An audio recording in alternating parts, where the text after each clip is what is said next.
Greetings, citizens of the world. This is an important message from Anonymous about how your governments are handling the growing coronavirus pandemic. Just over 100 years ago, in the midst of World War I, the world experienced a pandemic that killed tens of millions of people. Historians are divided on the exact number, but estimates range from 30 to 55 million people in about 2 years, which at the time, was around 1 or 2% of the world's entire population. 27% of the world's population was infected at some point during the outbreak.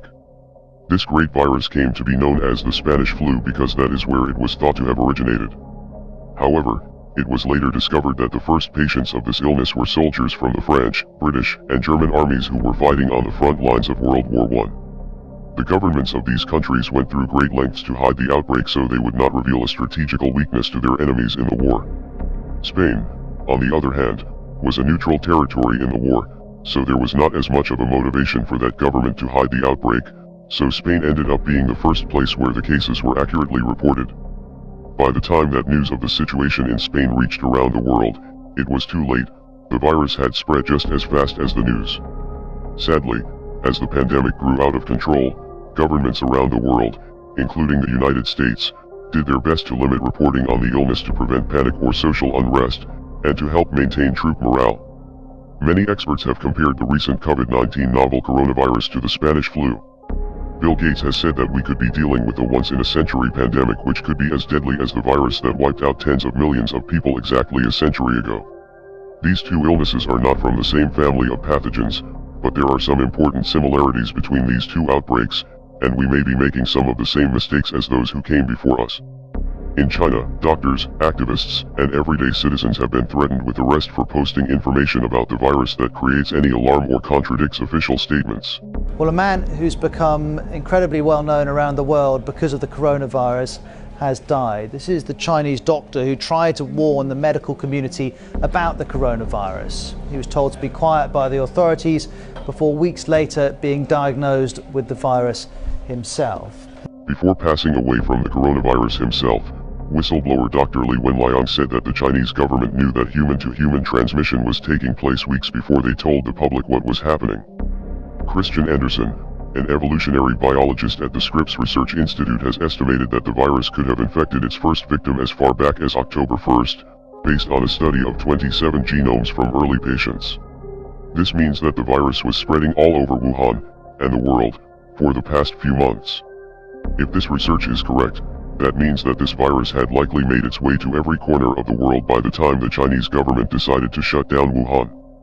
This may sound like an exaggeration because we are just now finally starting to see some confirmed cases in the United States and Europe, but let's take a minute to examine what a confirmed case actually is. A confirmed case is a person who has tested positive for the virus, but the number of test kits is limited and the CDC has refused to authorize test kits for many of the suspected cases because they are keeping such strict criteria for who the tests get sent to. Making matters even worse is the fact that some of the tests have been shown to be faulty, and officials admitted that one of the facilities that was tasked with analyzing the tests was contaminated. Testing has begun to accelerate in the United States and Europe, now that deaths have been reported, and health experts are beginning to find clusters of the virus with no clear link to the epicenter, meaning that community spread has already begun. In Seattle, which is looking like one of the first epicenters in the US, experts believe that the virus has been spreading silently amongst the population for at least 6 weeks. This type of silent spread is possible due to the massive incubation period of the virus.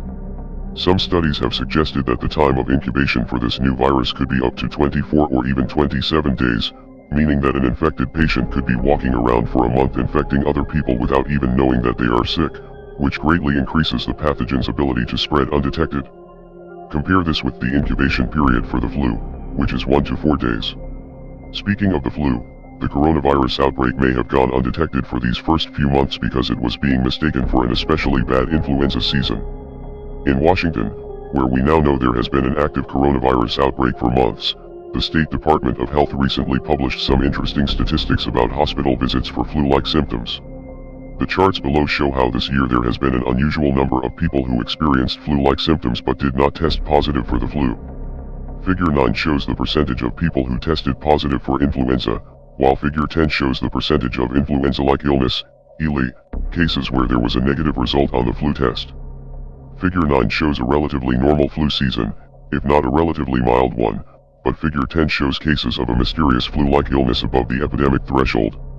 As this is unfolding, the governments in China, Iran, and Italy, some of the areas worst hit by the outbreak, are telling their citizens that the situation is under control and that the virus isn't something that they should worry about.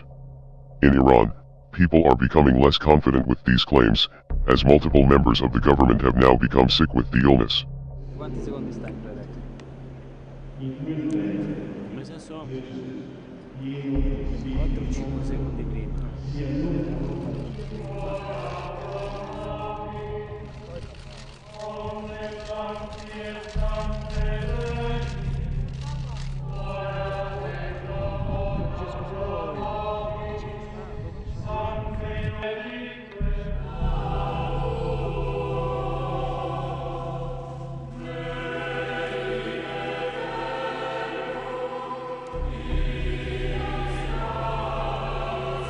In Italy, at least one governor, Attilio Fontana, was quarantined after coming into contact with an infected staff member, and the Pope has cancelled all of his appearances for nearly a week after falling ill with a sickness that the Vatican refuses to disclose. The governments of Japan and South Korea appear to be somewhat more honest with their citizens in this matter, and seem to be testing more thoroughly. United States President Donald Trump has claimed that the country is in great shape for the coming pandemic, but has provided American citizens with very little of substance during his recent press conferences on the subject, aside from assurances that everything is going to be just fine.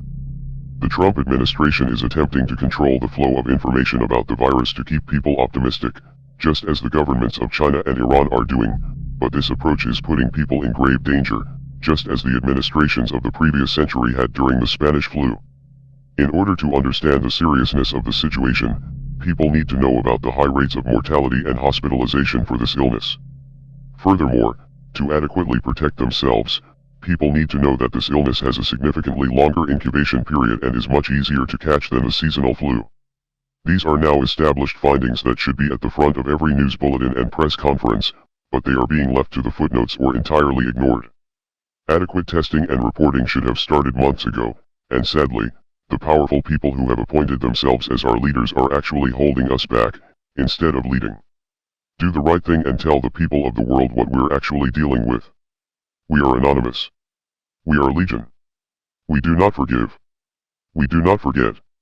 Expect us.